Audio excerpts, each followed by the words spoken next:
아까 저희가 기도했던 아르메니아, 아직도 기억납니다. 아르메니아를 가기 위해서 비행기를 타고 우크라이나에 갔다가 아르메니아를 들려서 그 두 나라의 바이블 타임을 시작하게 되는 첫걸음이 되어서 특히 아르메니아는 여러분 1700년의 기독교 역사를 가지고 있다니 상상을 해보세요. 첫 기독교 국가였습니다. 그것도 하나님의 말씀을 제일 먼저 받은 나라가 아르메니아입니다. 그런데 아르메니아가 콧대가 셉니다. 코 낮은 한국인이 아르메니아 가서 바이블 타임을 소개합니다. 바이블 타임 하자. 그랬더니 그들이요 굵직한 성경을 가지고 나옵니다. 이 성경이 몇 년 된 줄 알아? 아르메니아에 1700년 동안 우리는 기독교 국가로 성경이 필요 없다. 그 성경 말고 매달 읽는 성경이 필요한 것 같다.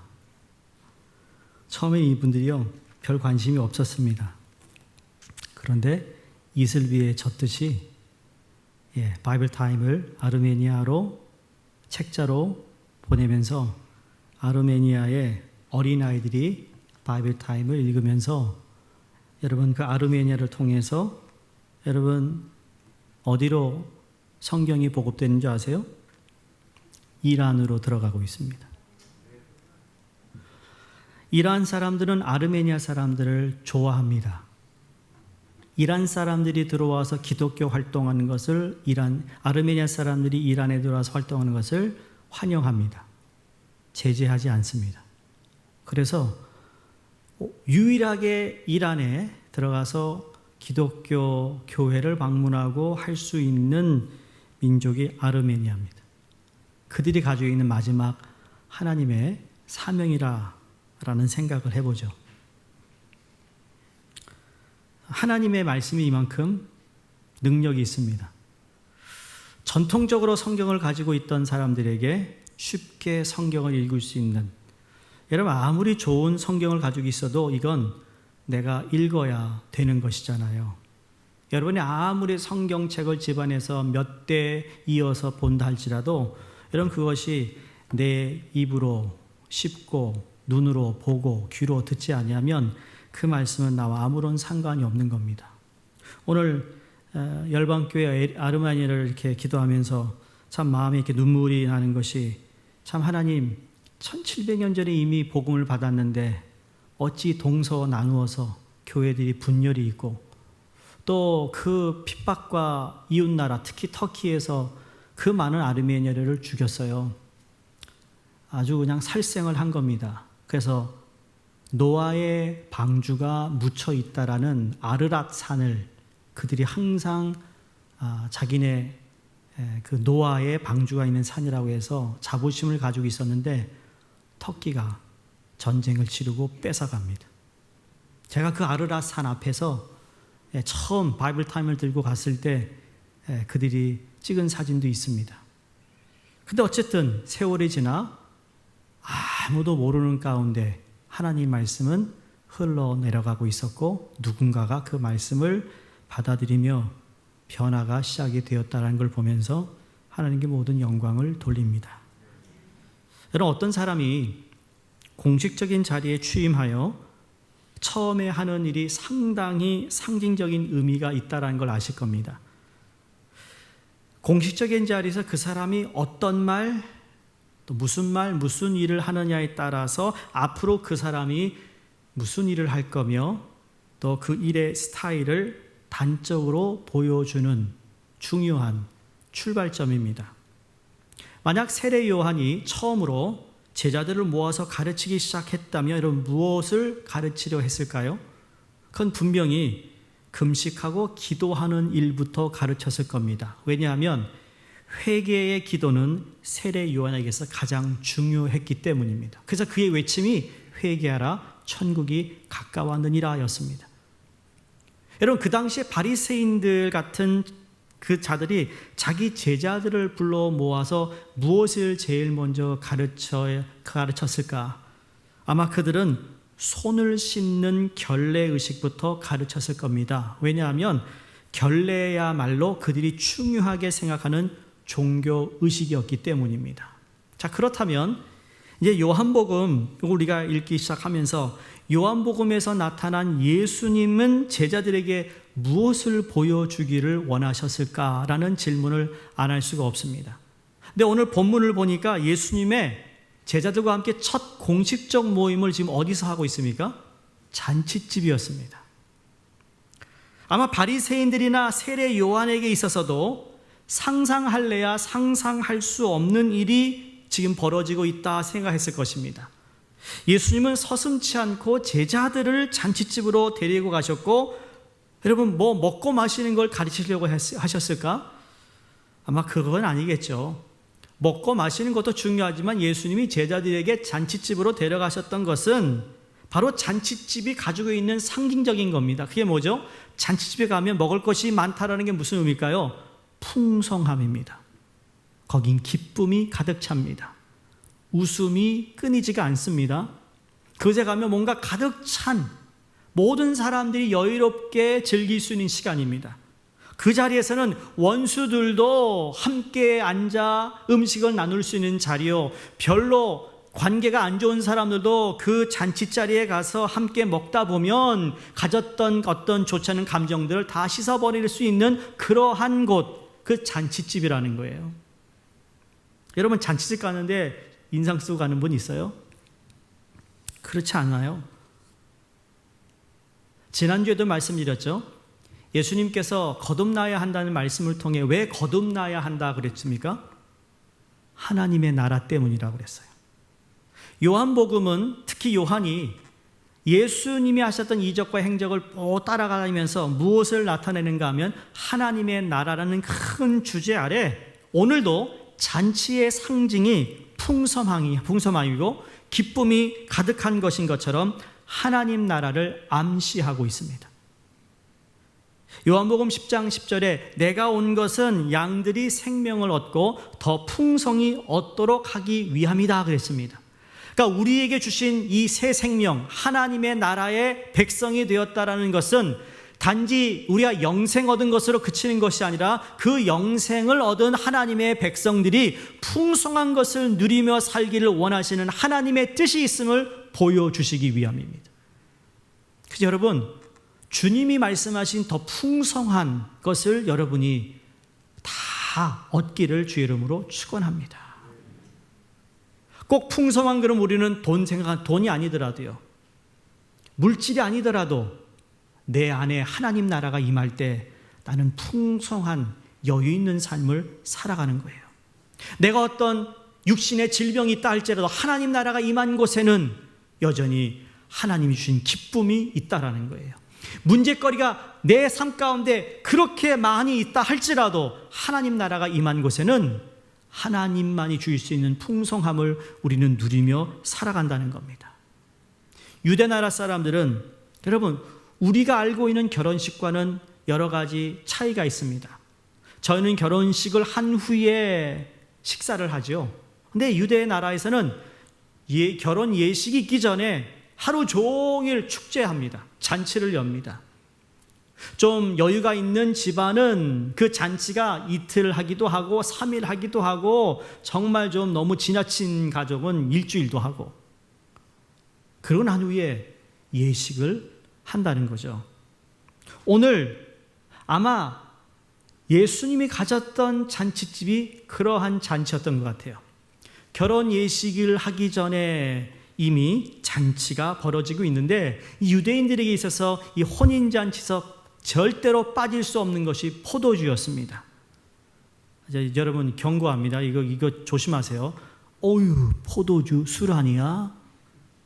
술 마셔도 된다는 얘기네. 또 이렇게 아주 그렇게 생각하는 분들이 있으실 것 같아서 여러분은 아닌데 인터넷 들은 분들이 그럴 것 같아서 말이죠. 포도주.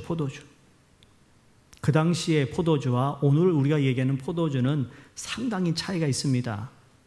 취하기 위한 술이 아니었다는 거예요. 누가 주량이 더 많느냐 그걸 위해서 마시지 않았어요. 물보다 쉽게 마실 수 있는 거예요. 물이 안 좋으니까 숙성시켜서 마실 수 있는 물을 생각해 보니까 포도주가 된 거였어요. 자, 이미 초청하는 손님들의 수를 어느 정도 파악하고 포도주를 준비했을 것이고, 그리고 포도주는 정말 예의예요. 포도주는 넉넉히 준비하는 거예요. 근데 포도주가 모자라고 또 뭐 부족한 경우가 있는데, 그게 바로 불청객이 왔거나 어느 손님들이 포도주를 너무 많이 마셔버리면 모자라는 경우가 가끔 있었다라는 겁니다.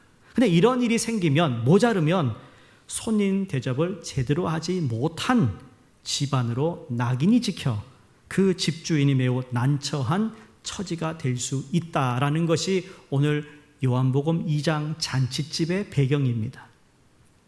따라서 잔치하면 포도주를 연상할 정도로 참으로 중요했습니다. 아주 오래전에 여러분 기억하시나요?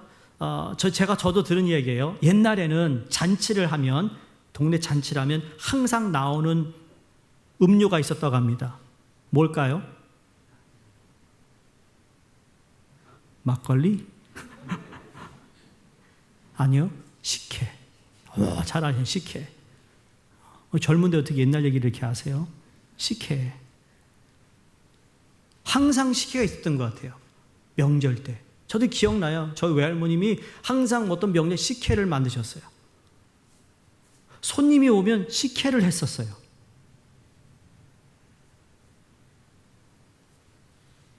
그래서 식혜를 마음껏 마시게 하지만 어째서 손님들이 많아서 식혜가 동이 나면 대접했던 분들이 어쩔 줄을 몰라 미안합니다. 식사를 많이 준비했음에도 식혜가 모자라면 미안하다는 얘기를 했다라는 거예요. 그와 유사한 겁니다, 지금. 자, 그때 이 사실을 난 예수님의 어머니 마리아가 예수님께 옵니다. 저희에게 포도주가 떨어졌대. 왜 예수님에게 포도주가 떨어졌는지 여러분 성경에서는 그 이유를 알 수가 없습니다만 추측하기는 이렇습니다. 30년 동안 어머니와 함께 살았던 예수님은 지금까지 어머니 집에서 함께 살아오면서 늘 집안에 어려움이 있을 때마다 그 어머니는 아들과 논의했고, 그 아들은 그때마다 어머니의 요구에 다 응했고 해결을 봐줬다라는 거예요. 그런 의미에서 이 어머니는 그냥 아무런 의식 없이 또다시 아들에게 지금 이 집안이 잔치 집안이니 내 포도주가 떨어졌대 라고 말씀을 하고 있는 겁니다. 자, 이럴 때 예수님의 반응을 4절에서 보시면 두 가지 반응을 예수님이 보이십니다. 첫 번째는 뭡니까? 여자여, 나와 무슨 상관이 있나이까? 여러분, 누가 여러분에게 여자여 그러면 여러분 기분이 어떠세요?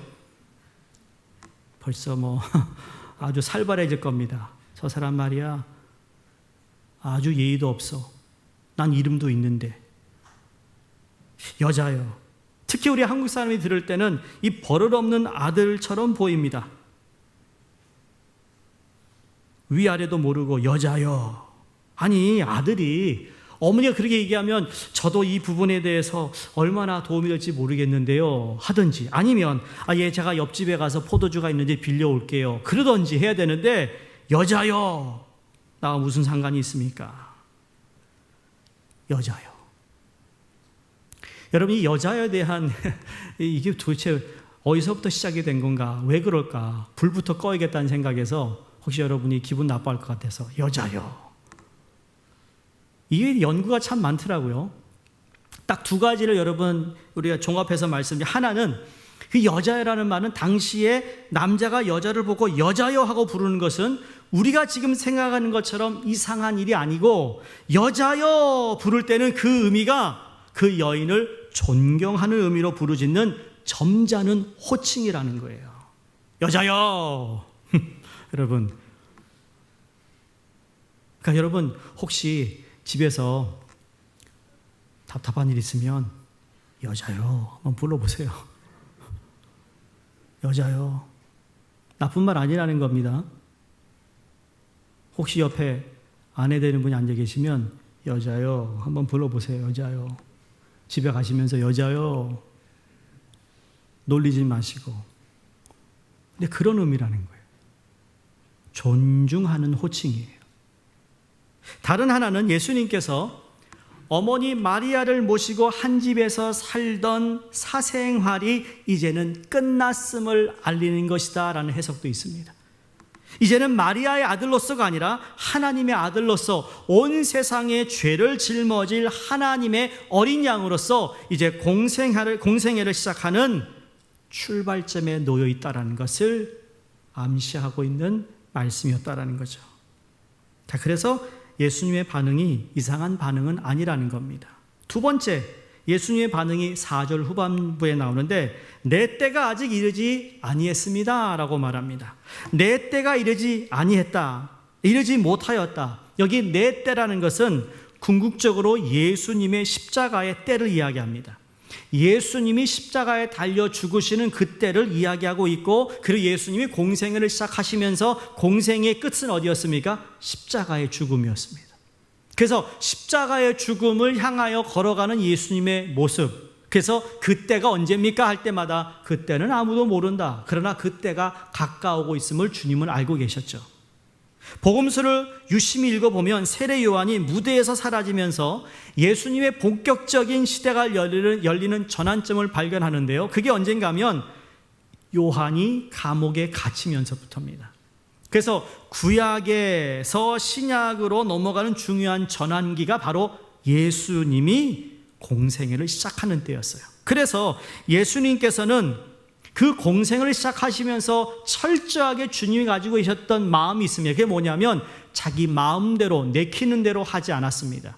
주님은 늘 하나님의 시간, 하나님의 때를 살폈던 분이라는 거예요.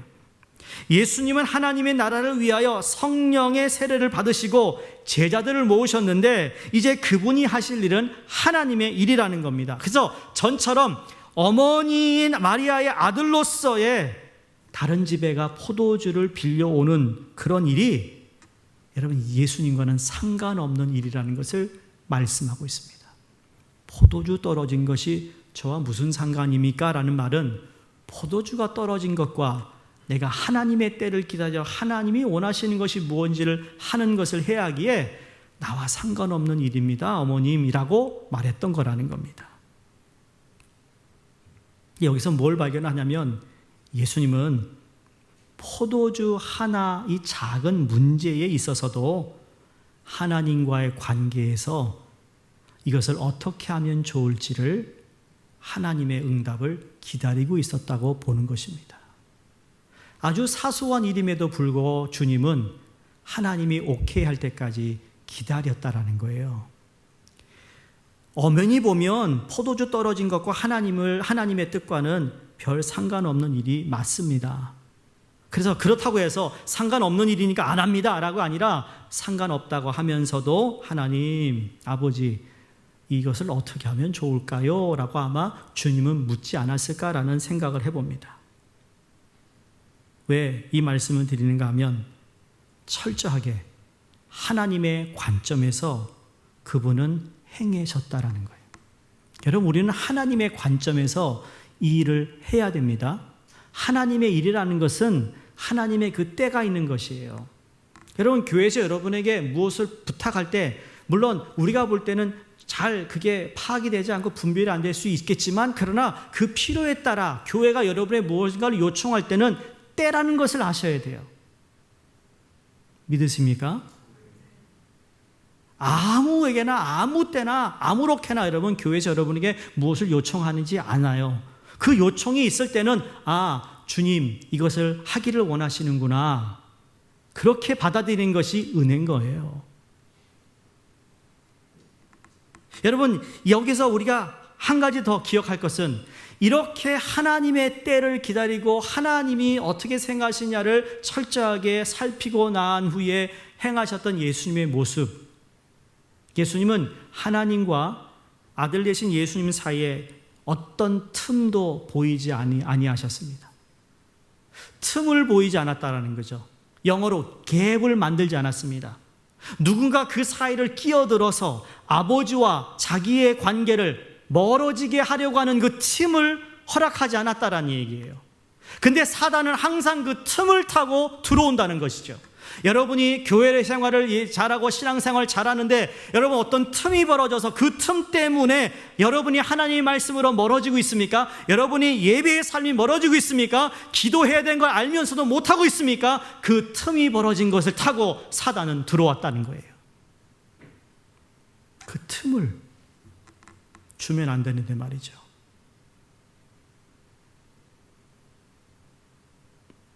하나님의 말씀이 왜 내게 들리지 않을까요? 그 말씀이 왜 내게 정말 능력으로 발휘하지 못할까요? 사단이 여러분이 틈을 타 의심의 마음을 주었기 때문이에요. 그 틈을 타고 들어온다고요. 오죽했으면 예수님이 40일 동안 금식하시고 공생애를 시작하시는데 40일 금식하고 딱 나오셨는데 사단이 먼저 딱 나타납니다. 여러분 40일 금식하고 나오면 하나님의 영이 쫙 받아주고 아이고 수고했구나 이래야 되는 거죠. 우리는 그렇게 생각하죠. 아니요, 우리가 영적으로 성장하면 성숙될수록 우리에게 제일 먼저 달려드는 건 사단이에요. 왜? 그 은혜를 다 까먹게 하려고. 그때 예수님의 답을 잘 아시잖아요. 너 배고프지? 이 돌을 떡으로 바꾸어 먹어. 예수님이 틈을 주지 않습니다. 사람은 떡으로만 살 것이 아니요 하나님 입술에서 나오는 말씀으로 살아야 된다고 그랬어요. 감히 하나님의 아들임을 알면서 3번 반복해서 유혹합니다. 주님이 그때마다 틈을 주지 않았습니다. 여러분, 신앙생활에 아무리 잘하는 사람도요, 틈이 있기 시작하면 사단은 어떻게 귀신같이 알아요? 그 틈을 타고 우리에게 들어옵니다. 그래서 틈을 주면 안 되는 것이고, 예수님도 지금 그런 마음으로 상관없는 일인데요, 아직 제 때가 아닌데요. 여러분 이제 그 4절의 말씀을 의미를 알겠죠? 예수님이 냉정하게 거절한 것이 아니에요. 이건 거절이 아닙니다. 하나님의 때가 아닌데요 라고 존중하며 어머니께 말씀하신 말씀입니다. 착한 아들이죠. 자, 그런데 오늘 본문에 아니 때가 되지 않고 아직 상관이 없는 일인데 결국은 주님이 뭘 준비해 놓으셨어요? 포도주를 준비해 놓으셨어요. 그러면 주님으로 하여금 물이 포도주로 변하게 하셨던 그 원인이 뭘까? 오늘 본문을 보니까 3가지를 발견합니다. 첫 번째로는 마리아 어머니의 믿음이었습니다. 마리아는 지금 무슨 일이 일어나고 있는지 모릅니다. 아들이 왜 저 얘기를 했는지 몰라요. 왜 지금 그게 때가 이르는지 아는지 어머니는 모르는 거예요. 그리고 예수님이 이 일을 행하실 때가 언제인지도 알지 못하고 별로 관심이 없어요. 그거는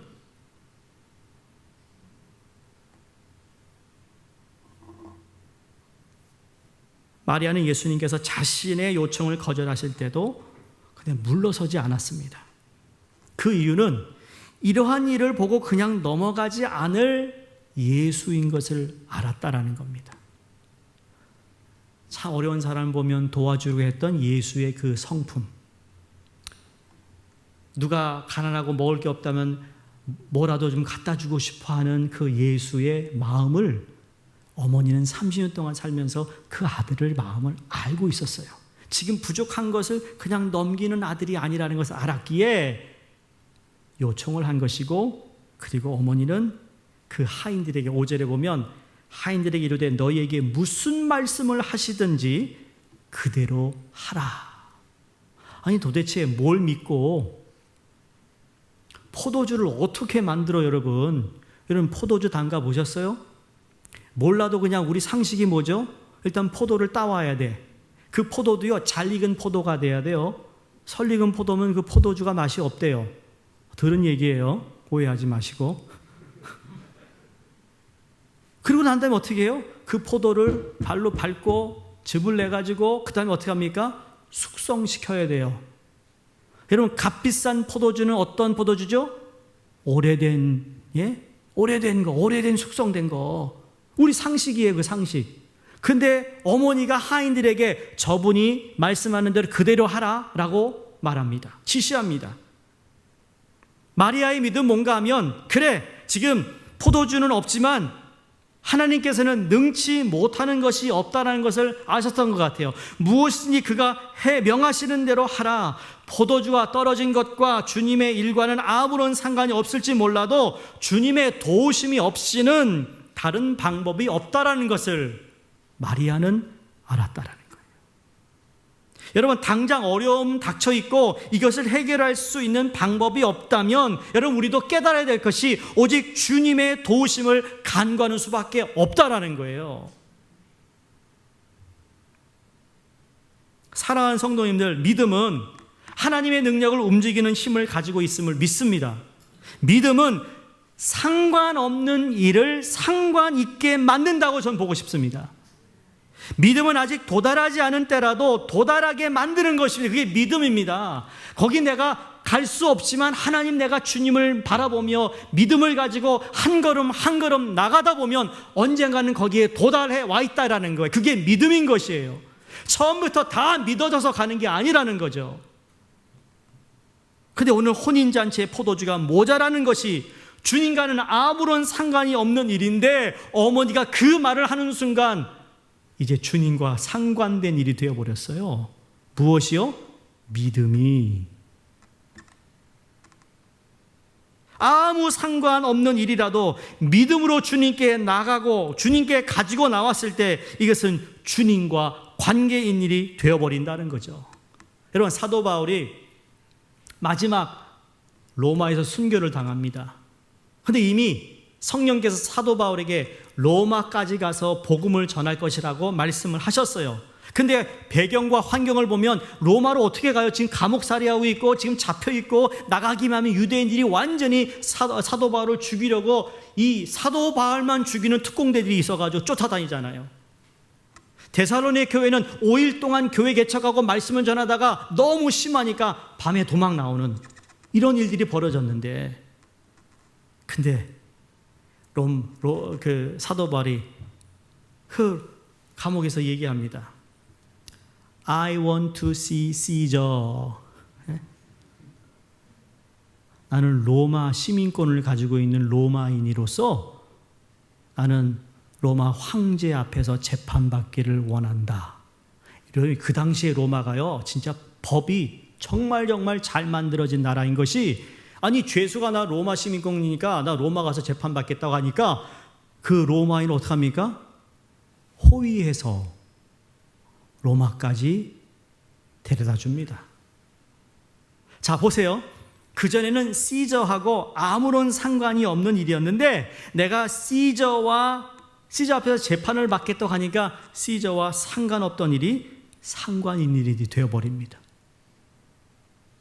한국의 대통령과 아무 상관없는 것이 있는데, 근데 청와대로 여러분 이 진정서를 올리면 그게 이제 대통령과 상관된 일이 된대잖아요.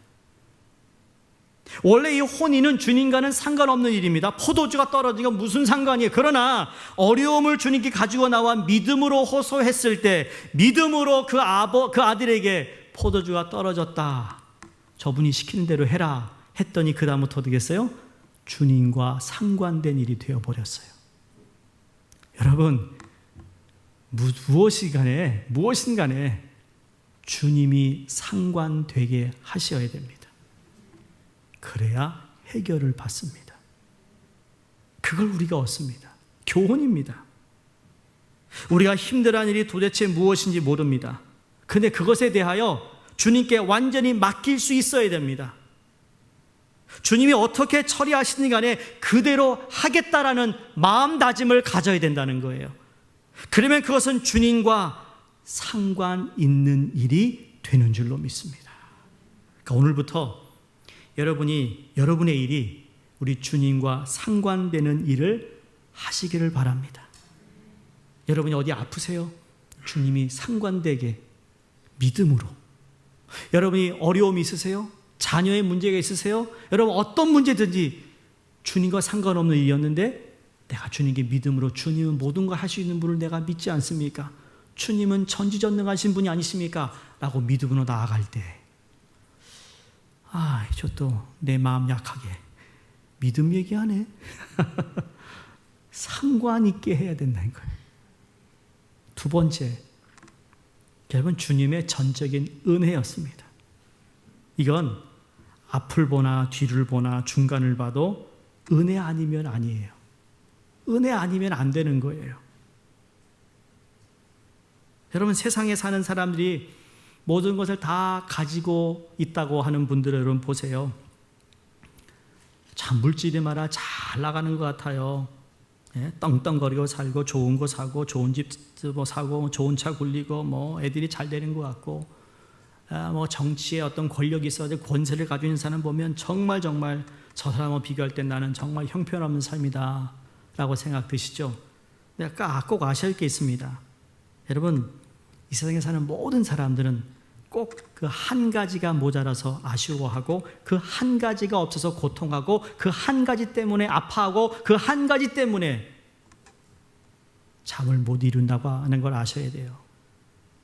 그 말은 다 결핍이 있다라는 거예요. 자녀를 가질 수 없는 결핍, 그 한 가지가 없어서 힘들었던 한나를 우리가 잘 알지요.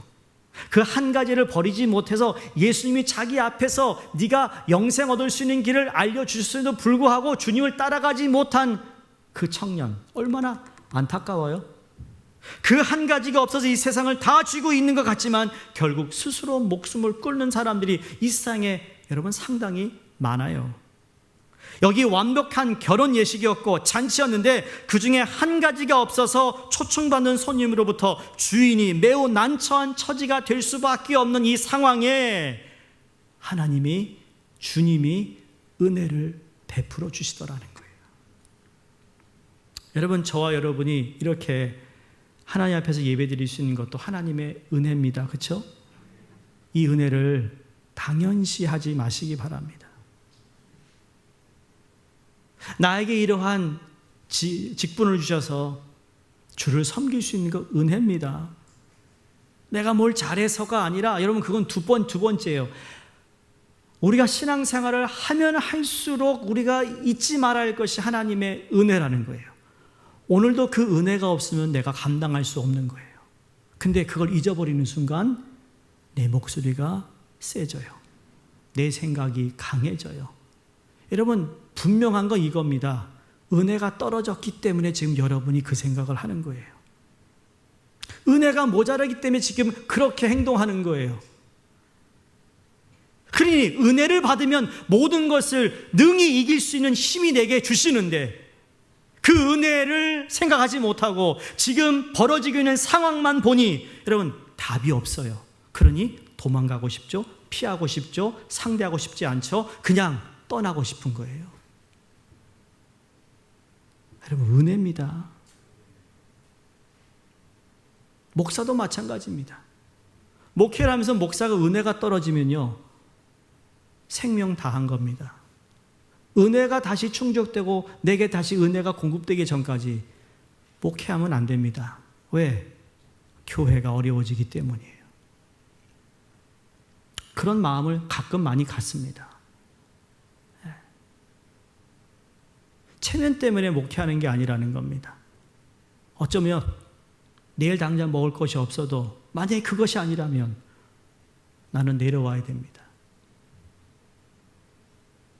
그런 결단의 마음으로 목회를 해야 된다는 거죠. 그건 목사뿐만이 아닙니다.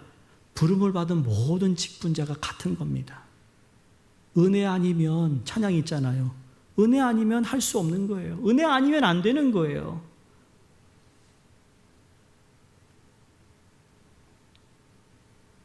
거절할 줄 같았던 그 가운데, 때도 아니고 상관도 아닌데 믿음으로 그 아들에게, 하인들에게 시키는 그 어머니의 모습을 보면서 주님이 은혜를 베푸시는 겁니다.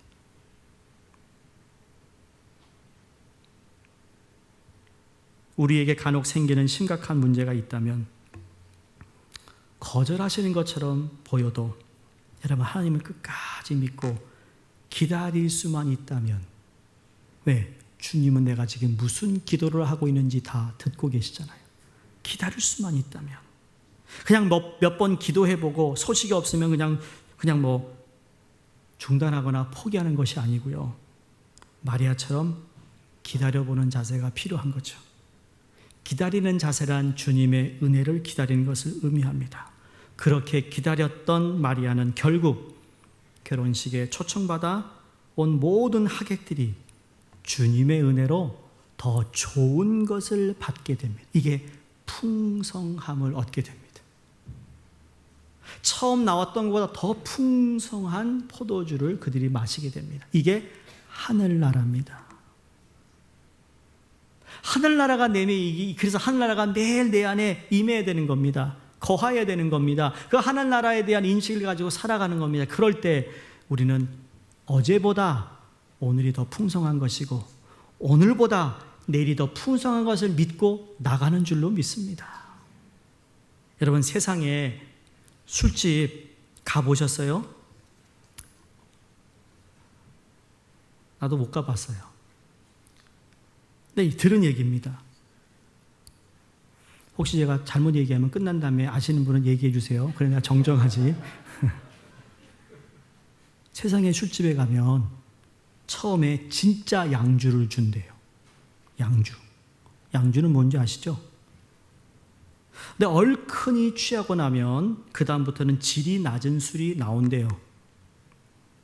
이미 취한 사람은 그것을 구분하지 못해서 주는 대로 마신대요. 세상이 그렇다라는 거예요. 처음엔 그래요. 처음엔 진짜 줘요. 처음엔 괜찮은 거 줘요. 처음엔 정말 좋아요. 근데 시간이 가면 갈수록 안 좋은 것이 나오는데 하나님의 나라는 처음에는 작게 보이지만 세월이 흐를수록 하나님의 은혜로 더 좋은 것을 우리에게 주시는 겁니다. 이게 하나님의 은혜입니다. 그러니까 여러분 거기에 사모, 소망을 가지셔야 돼요. 하나님이 또 이 한 주 내게 무엇을 주실까? 하나님이 풍성한 삶을 주신다고 약속했는데 그 풍성함을 하나님 나도 받기를 원합니다. 여러분 그런 기도. 지금 당장 필요해서 기도하는 기도도 하겠지만 좀 더 내가 감당할 수 없는 것을 구해야 여러분 그걸 주시잖아요. 안 그렇습니까? 아니 그냥 상식적이고 당연한 걸 왜 구하시냐고요. 내 힘으로는 할 수 없는 것을 여러분 한번 구해보시기 바랍니다. 내 생각과 내 경험과 내 삶을 뛰어넘는 것을 한번 생각해 보시라는 거예요. 이 주님의 은혜가 여러분 우리에게 동일하게 임재하고 있음을 믿으시기 바랍니다. 마지막 세 번째는 순종이었습니다. 이 6절에서 8절 말씀이 참 재미있어요. 거기에 유대인의 정결 예식을 따라 2-3통 드는 돌 항아리 6이 놓였는지라 예수께서 그들에게 이르시되 항아리에 물을 채우라 하신즉 아귀까지 채우니 이제는 떠서 연회장에 갖다 주라 하심에 갖다 주었더니. 자, 여기 보면 예수님이 그냥 정확하게 말합니다. 야, 저 돌 항아리에 물을 부어라, 채워라, 아기까지 채워라, 이제는 떠서 연회장에 갖다 주라. 딱 3번 말씀했어요. 3마디입니다. 그 명령을 받은 하인들이 여러분 물을 붓고 난 다음에 다 부었어? 그래 그럼 이제 갖다 줘. 이게 아니고요. 처음에 아예 1, 2, 3을 다 말씀하셨어요. 그 말을 들은 하인이 여러분 이걸 순종할 수 있을까요? 없을까요? 여러분 순종할 수 있겠어요? 그대로 하시겠어요? 그러시기를 바랍니다. 예? 순종하기 어려운 요소가 너무 많아요. 아니 순종할 수가 없는 말씀을 하고 있어요. 왜? 첫 번째, 비상식적이기 때문이에요. 그 집에 있었던 6개의 돌 항아리는 식사 전후에 손을 씻고 외출해서 돌아왔을 때 발을 씻기 위해서 준비된 물을 담은 항아리인데 그 항아리에다가 뭘 넣는다고요? 포도주 용기로 쓸 수 있는 게 아니라는 거예요. 그건 누구나 다 아는 거예요. 두 번째, 비과학적인 것이죠. 포도주는 잘 익은 포도로 담는다고 했습니다. 그 당시에 포도주 공장이 없었기 때문에 각자 집에서 적당한 방법으로 담가서 사용했는데, 그러나 공통된 한 가지 원리는 뭡니까? 포도주를 만들기 위해서는 뭐가 필요하죠? 포도가 필요한 거예요. 근데 포도는 없어요. 순수한 물 H2O만 있어요. 여러분 화학 시간에서 여러분 H2O는 아시죠? 여러분 포도주가 화학 용어로 뭔지 아세요? 뭔지 아시는 분? 저도 기억을 못해요. 그런데 포도주 화학법을 보니까 C, 6, H, 1, 2, 알파벳 O, 6이에요. 여러분 H2O가 저렇게 완전히 맛을 내고 숙성되는 것은 불가능하다라는 거예요. 그래서 비상식적이고 비과학적인 것을 주님이 말씀하고 있어요. 세 번째, 연화장에 갖다 주라 했지만 믿을 수가 없었을 것입니다. 아니 지금 물을 내가 분명히 담았는데 이 물 담은 항아리를 저기다가 지금 갖다 부어주라고 여러분 하시겠어요? 안 하시겠어요? 아마 어떤 분은, 지혜로운 분은 아유 물이에요 그거 부은 분이 있을 거예요. 술을 하고 포도주 얘기 못하고 물입니다 라고 부어주는 분도 있을 겁니다. 그래야 내가 안 얻어먹지. 여러분 하인들의 입장에서 이건 정말 말도 안 되는 일입니다. 근데 말도 안 되는 일에 이 하인들이 어떻게 해요? 순종합니다. 제가 늘 말씀드리죠. 그게 순종이라고. 이 비상식적인 것을 지금 요구하고 있어. 비과학적인 거 아니야? 그런데 그걸 알면서도 하인들이 물을 갖다가 줍니다. 자, 질문. 그럼 포도주는 언제 변했을까? 물이 언제 포도주로 변했을까? 1번이에요. 물이 항아리에 들어가는 순간 변했다. 2번, 항아리에 담아 연회장 손님들에게 가는 동안 이게 화학적인 뭐가 있어가지고 변했다. 3번, 항아리에는 물을 손님들 컵에 따를 때 변했다. 1번 손 들어보세요. 2번, 3번. 안 든 사람 뭐예요? 꼭 있어 이렇게. 세 개 다 아닌가요 그럼? None of the above? 예? 제 생각엔 다 비슷한데 마지막 세 번째가 돼요. 왜? 순종은 끝까지 가는 거거든요. 항아리에 물을 채울 수 있어요. 아기까지 채워요. 가져갈 수는 있어요. 근데 붓는 것까지는 힘들었을 거라는 거죠. 근데 붓는 것까지 했을 때 그 순간 여러분 물이 포도주로 변한 줄로 믿습니다. 성경은 우리에게 늘 그러한 말씀을 강조하셨어요. 순종의 비밀이 여기 있는 거죠. 여러분 열왕기하 5장에 보면 나병으로 고생하는 나만 장군의 이야기가 나옵니다. 나만 장군에게 요단강 물에 가서 7번 씻으세요. 그러면 나을 거라 그럽니다. 선지자가 나오지도 않고 그냥 그렇게 전하니까 화가 나가지고 아니 말이야 우리 고국에는 이거보다 훨씬 깨끗한 강인데 저기다가 요단강에 내 몸을 씻으라고 미쳤어. 그리고 갈 수도 있는데 그 참 지혜로운 여종이 아유 무슨 상관입니까? 아니 밑자의 본전이죠. 더러운 물이든 낫기만 하면 되지 않습니까? 그랬더니 이 남한장이 그렇겠지. 그래가지고 1번, 2번, 3번, 4번, 5번, 6번 했는데 아무런 기미가 보이잖아요. 그런데 7번째 들어갔다 나왔더니 할렐루야 나버렸어요. 왜? 순종을 요구하셨어요. 10명의 여러분 나병 환자들이 큰 소리로 예수 선생이여 우리를 불쌍히 여기소서 외치자 예수님은 머뭇거리지 않고 즉시 그들에게 얘기합니다. 가서 제사장들에게 너희의 몸을 보이라.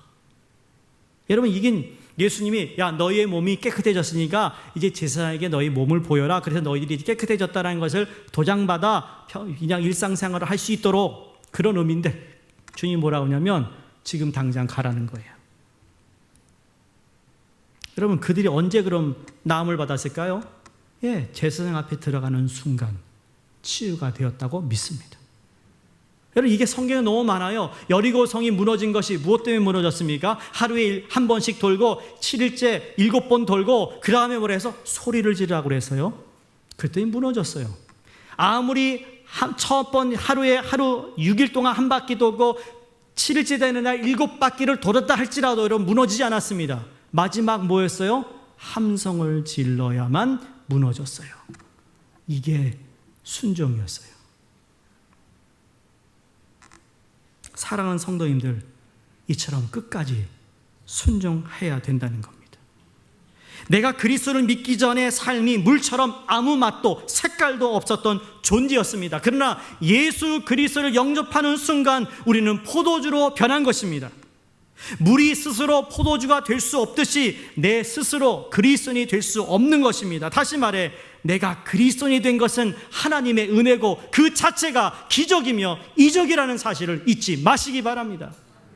그리고 그 변화가 한 번 변화된 것으로 끝나는 것이 아니라 더 풍성한 것을 내가 하나님으로부터 공급받기 위해서는 지금도 물 같은 내 삶의 영역이 포도주로 지속적으로 변하는 역사가 있기 위해서는 믿음으로 하나님의 은혜를 기다리며 순종해야 된다는 것입니다.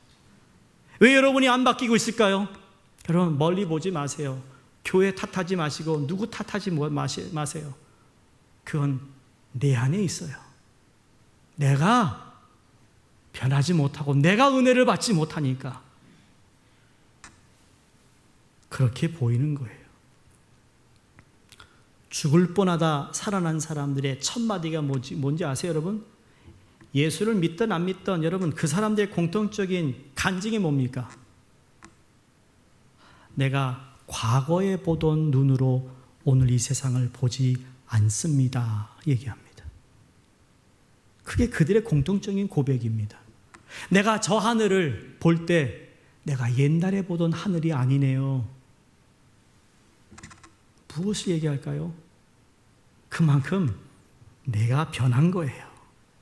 믿음과 순종으로 물이 어떻게 변화되었습니까? 물은 맛이 변화되었어요. 물이 포도주가 되는 기적을 통해 가치가 바뀌었어요. 물이 포도주가 되는 기적을 통해 여러분 존재가 바뀌었어요. 그것은 우리 그리스도인의 삶의 태도와 가치, 존재가 바뀌어야 한다는 것을 보여줍니다. 성경은 늘 주님을 만난 사람은 옛사람이 새 사람으로 변화된 사람들의 이야기로 가득 차 있습니다. 그렇다면 우리 또한 삶의 방식, 태도, 생각, 마음이 바뀌어야 될 줄로 믿습니다. 여러분, 더 풍성한 것을 누리기 위한 우리의 믿음, 하나님의 은혜를 기다림, 그리고 하나님께 끝까지 순종하는 우리 삶을 통해 지금도 물이 포도주가 되는 놀라운 기적들이 우리 삶 가운데 보여지기를 주 이름으로 축원드립니다.